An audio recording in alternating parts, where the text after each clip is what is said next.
14 मई 1994 चांदनी रात थी। कॉलेज के कुछ छात्र मस्ती मजाक करते हुए एक पुराने किले के अंदर दाखिल होते हैं। शुरुआत में सब हंस रहे होते हैं, एक दूसरे को डराने की कोशिश कर रहे होते हैं, लेकिन उन्हें क्या पता था कि ये मजाक जल्द ही एक डरावनी हकीकत में बदलने वाला है। अचानक किले की गहराई से एक अजीब और बेहद डरावनी आवाज गूंजती है।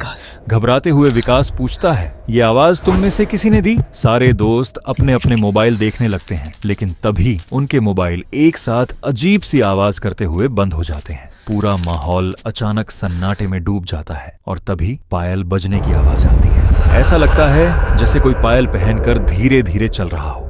आवाज धीरे धीरे तेज होने लगती है। सभी दोस्तों की सांसें अटक जाती हैं। डर उनकी आंखों में साफ दिखने लगता है। तभी विकास चिल्लाता है, मेरा पैर, किसी ने मेरा पैर पकड़ लिया। अगले ही पल विकास अजीब तरीके से जमीन पर गिर पड़ता है, लेकिन उसके आसपास कोई नहीं होता।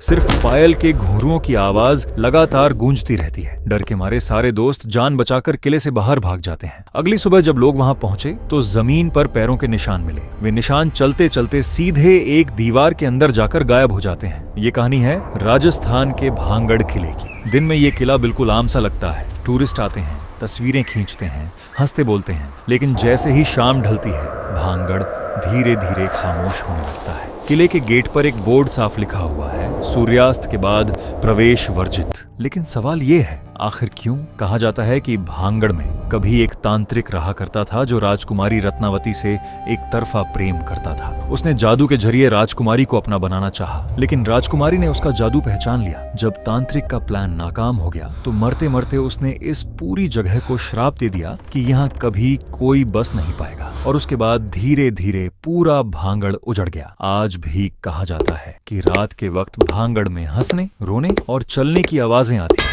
मंदिरों के घंटे बिना हवा के अपने आप बजने लगते हैं, लेकिन जैसे ही सुबह होती है भांगड़ फिर से चुप हो जाता है, जैसे रात की सारी बातें अंधेरे के साथ सो जाती हों। शायद कुछ जगहें सिर्फ दिन के लिए होती हैं और रात उनका रहस्य होती है। इसलिए अगर कभी भांगड़ जाओ तो सूरज ढलने से पहले लौट आना, क्योंकि रात को भांगड़ सिर्फ खामोशी से बात करता है।